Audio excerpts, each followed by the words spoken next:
Magbabalik ang sikat na game show na Deal or No Deal na nananatiling hawak pa rin ng ABS-CBN.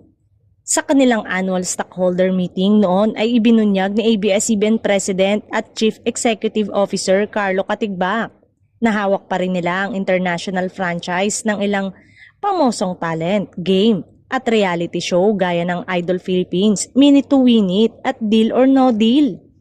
Sa katunayan, magkakaroon ng mga bagong season ang mga nasabing programa.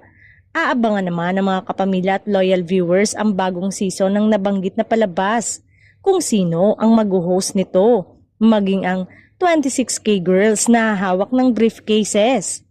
Unang umere ang Deal or No Deal mula noong 2006 hanggang 2009, kasama si Miss Chris Aquino at mula noong 2012 hanggang 2013 at mula 2015 hanggang 2016. Kasama naman si Luis Manzano kung saan nagkaroon yon ng 5 season. Ngayong nananatili pa rin kapamilya ang franchises ng mga naturang sikat na shows. Kaya ang tanong sa kapamilya fans, handa na ba kayo sa bagong kasiyahan at papremyong ibibigay at mga aabangan sa nasabing sikat na game show ng bansa? Bukod sa mga kapamilya fans, ay mukhang excited na rin maging ang bagong host nito. Matagal na kasi na napapabalitang magbabalik na nga siya at tiyak na ikagugulat ang kanyang muling pagbabalik.